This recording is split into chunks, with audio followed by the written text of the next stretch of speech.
Shalom Bapak Ibu Saudara yang dikasihi oleh Tuhan kita Yesus Kristus. Salam jumpa kembali di dalam seri pendalaman Alkitab. Bersama saya Billy Elia yang seperti biasa akan menemani saudara selama kurang lebih 10-20 menit ke depan, di mana saya akan mengajak Bapak Ibu Saudara untuk kita bersama-sama membaca dan merenungkan kebenaran firman Tuhan, perikop demi perikop dimulai dari Perjanjian Baru. Dan di dalam seri pendalaman Alkitab kali ini kita memasuki perikop yang ke-49, yang kali ini terambil dari Injil Matius pasal yang ke-12, ayat 9 sampai dengan ayat yang ke-15. Apabila Bapak Ibu Saudara sudah mempersiapkan Alkitabnya masing-masing, mari saya mau mengajak kita untuk membaca nas firman Tuhan ini bersama-sama. Sekali lagi Matius pasal yang ke-12 ayat 9 sampai 15a dengan judul perikop Yesus menyembuhkan orang pada hari Sabat. Setelah pergi dari sana, Yesus masuk ke rumah ibadat mereka. Di situ ada seorang yang mati sebelah tangannya. Mereka bertanya kepadanya, "Bolehkah menyembuhkan orang pada hari Sabat?" Maksud mereka ialah supaya dapat mempersalahkan dia. Tetapi Yesus berkata kepada mereka, "Jika seorang dari antara kamu mempunyai seekor domba, dan domba itu terjatuh ke dalam lubang pada hari Sabat, tidakkah ia menangkapnya dan mengeluarkannya? Bukankah manusia jauh lebih berharga daripada domba? Karena itu boleh berbuat baik pada hari Sabat." Lalu kata Yesus kepada orang itu, "Ulurkanlah tanganmu." Dan ia mengulurkannya. Maka pulihlah tangannya itu dan menjadi sehat seperti tangannya yang lain. Lalu keluarlah orang-orang Farisi itu dan bersekongkol untuk membunuh dia. Tetapi Yesus mengetahui maksud mereka, lalu menyingkir dari sana. Amin. Untuk kebenaran firman Tuhan. Bapak Ibu Saudara yang dikasihi oleh Tuhan kita Yesus Kristus, dari kebenaran firman Tuhan yang sudah baru saja kita baca, lagi-lagi kita melihat di sini ya, bagaimana mungkin orang-orang yang katanya kelompok rohaniwan, elit rohani, orang-orang yang mencintai kitab suci, tetapi mereka bisa punya pola pikir, mereka bisa punya pemahaman, dan mereka juga punya sikap hati yang jahat seperti ini. Sudah dengan jelas kita lihat ya, orang-orang Farisi di sini ya, mereka berusaha untuk mencari kesalahan Yesus. Mereka menggunakan satu dalil di sini ya. Bolehkah menyembuhkan orang pada hari Sabat? Maksudnya, kalau Yesus melakukan penyembuhan pada hari Sabat, maka penyembuhan itu dipandang sebagai satu bagian dari yang namanya pekerjaan atau bekerja di hari Sabat, yang menurut hukum Musa tidak diperbolehkan. Tetapi sekali lagi inilah efek daripada ketika orang-orang mulai membatasi pemahaman mengenai Sabat itu. Mereka berusaha mengurung pemahaman dari Sabat itu ya, di dalam satu konsep yang seperti ini. Ini saja, kalau dilanggar ini salah. Sementara Yesus di sini menyampaikan pendapatnya. Jadi kita bisa bilang saat ini tuh ya, walaupun tampaknya ayat pembacaannya itu tidak terlalu panjang ya, sekejap ya. Tetapi seolah-olah ada terjadi perdebatan. Jadi pemahaman dari orang-orang Yahudi, ya kita bisa bilang banyak orang yang banyak kali membuat keributan dengan orang Yahudi, bisa kita bilang mereka adalah kebanyakan dari kelompok orang-orang Farisi ya, dan ahli-ahli Taurat. Yang notabene cuma pengen mencari pembenaran. Mereka cuma pengen dipuaskan bahwa mereka menang perdebatan. Mereka pengen dipandang bahwa mereka menang dari Yesus. Itu aja yang paling penting bagi mereka. Mereka menang. Seperti itu di dalam setiap ya perdebatan lah.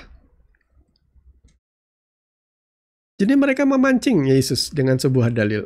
Tetapi ini membuat sebuah diskusi sebenarnya, sedang terjadi diskusi, dan ini adalah contoh daripada diskusi dan perdebatan yang sehat.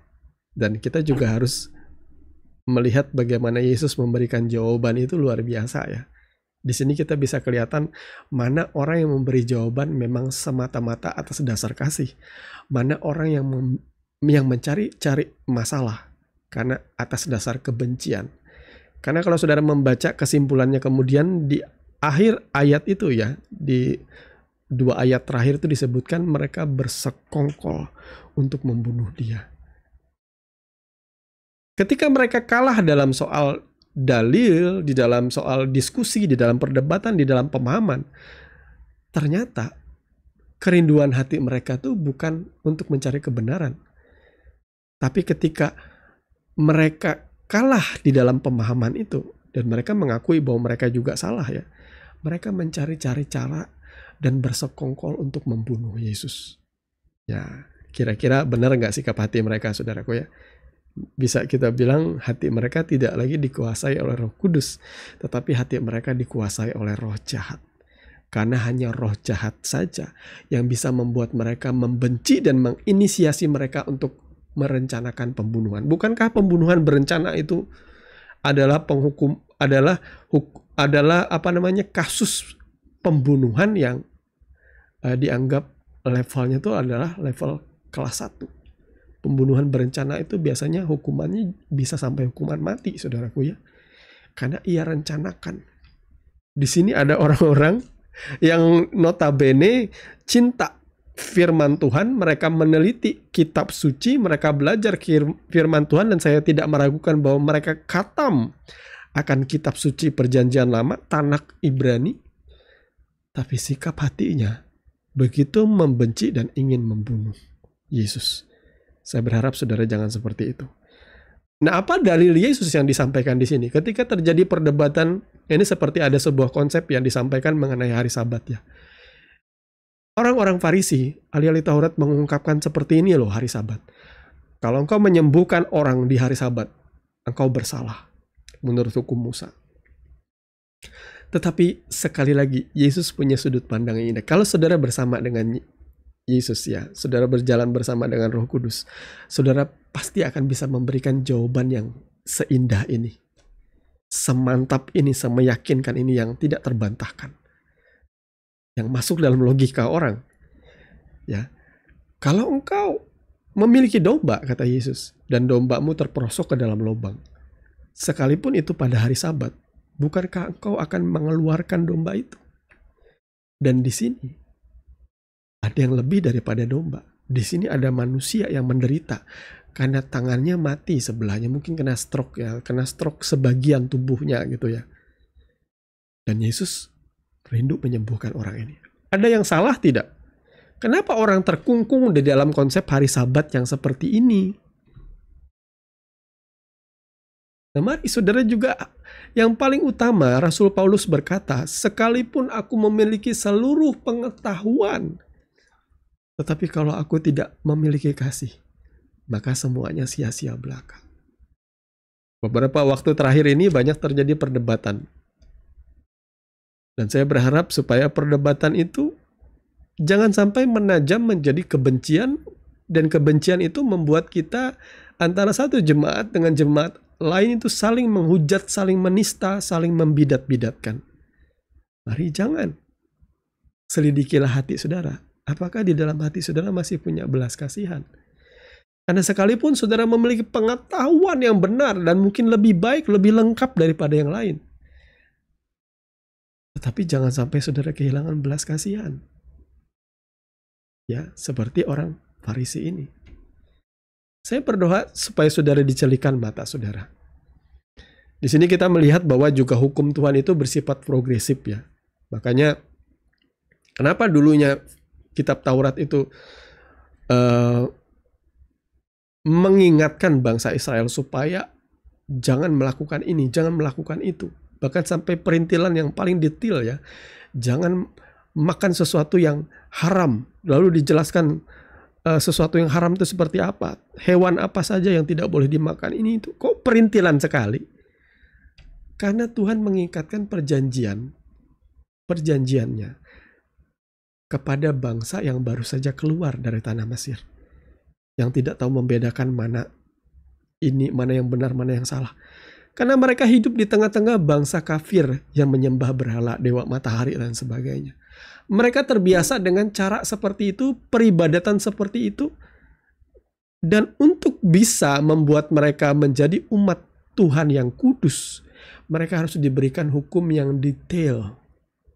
Bahkan sampai perintilan-perintilan mengenai ternak yang boleh dimakan atau tidak boleh dimakan. Untuk mendisiplinkan saja. Tetapi apakah hukum Tuhan itu cuma sebatas makanan dan minuman? Enggak. Perjanjian baru berkata bahwa kerajaan Allah, kerajaan sorga itu bukan soal makanan dan minuman. Tapi soal kasih, sukacita, dan damai sejahtera oleh Roh Kudus. Maka Yesus berkata, bukan yang masuk dalam mulut yang menajiskan, tetapi apa yang keluar dari mulut yang bersumber dari hati itu yang menajiskan. Hati yang jahat, hati yang busuk seperti orang-orang Farisi dan ahli Taurat ini yang jahat dalam pandangan Tuhan. Jadi Bapak Ibu Saudara, mari kita belajar bahwa hukum Tuhan, kebenaran firman Tuhan itu progresif. Progresif itu artinya semakin hari semakin diperbaharui. Kasih Tuhan selalu baru setiap pagi. Kebenaran Tuhan itu selalu segar, selalu baru. Kitab suci kita mungkin saja lama, sudah berusia ribuan tahun. Tetapi pemahamannya itu selalu diperbaharui, selalu bersifat progresif. Ya, saya bersyukur hari ini Bapak Ibu Saudara tetap memiliki rasa haus dan lapar akan kebenaran firman Tuhan. Saya percaya saudara dulunya juga memahami Tuhan dengan cara sederhana, memahami kebenarannya dan doktrin-doktrin mendasar dengan cara sederhana. Tapi lama-kelamaan pemahaman saudara semakin hari semakin bertumbuh dan semakin lengkap. Itulah makna daripada kebenaran yang progresif. Ya, itu sebabnya kenapa dulunya orang Kristen ya di dalam perjanjian lama diajar ini haram, itu haram, tidak boleh dimakan. Tapi kenapa sekarang Yesus berkata bahwa semua makanan itu halal? Ya, bahwa bukan apa yang masuk dalam mulut yang menajiskan, tetapi apa yang keluar dari mulut. Dengan demikian Yesus mengatakan bahwa semua makanan itu halal, patut dimakan. Selama itu ya patut dimakan, saudara ya. Maka para rasul juga melakukan konsili di awal-awal bahwa mereka berkata jangan ditanggungkan lebih berat lah kepada orang Israel. Jangan kita menanggungkan adat istiadat kita dan hukum Taurat kepada mereka, tidak usah. Tapi jangan makan makanan yang dari binatang yang tercekik, mati lemas dan sebagainya. Itu adalah hukum-hukum yang diberikan kepada orang-orang di luar Israel, di luar Yahudi. Itu berarti kepada setiap orang percaya itu tidak dibebankan lagi Taurat, saudara ya. Karena Taurat sudah tidak lagi menjadi alat tukar keselamatannya. Orang diselamatkan semata oleh karena iman. Hukum Taurat perjanjian lama itu berisi penggambaran tentang Mesias, dan penggenapan itu ada di dalam Yesus Kristus. Dan ketika Yesus mati menjadi anak domba Allah yang menebus dosa manusia, di saat itu kita tidak lagi diselamatkan oleh karena melakukan hukum yang tertulis, tetapi oleh karena kita hidup di dalam Yesus, dan Yesus tinggal dalam hidup kita. Tuhan Yesus memberkati firman-Nya, mari kita berdoa. Terima kasih Bapa untuk kebenaran firman yang Kau ajarkan di kesempatan kali ini. Tolong Tuhan supaya kiranya sumber di dalam hati kami, sumber kehidupan itu ialah kasih, belas kasihan-Mu Tuhan. Bukan karena kami berusaha pengen jadi yang paling benar dan kami mengabaikan belas kasihan. Tuhan tuntun ajar kami supaya kebenaran-Mu boleh berakar, boleh menjadi pelita terang di dalam kehidupan kami, membuat kami melangkah di dalam kebenaran. Terpujilah nama-Mu kekal selama-lamanya. Di dalam nama Tuhan Yesus kami berdoa. Haleluya. Amin. Bapak Ibu Saudara yang dikasihi Tuhan, kita sudah sampai di penghujung seri pendalaman Alkitab.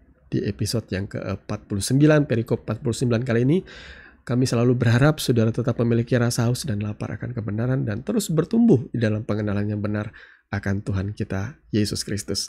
Sampai bertemu lagi di seri pendalaman Alkitab yang berikutnya, dan kiranya kasih karunia di dalam Tuhan kita Yesus Kristus senantiasa menyertai saudara sampai selama-lamanya. Shalom.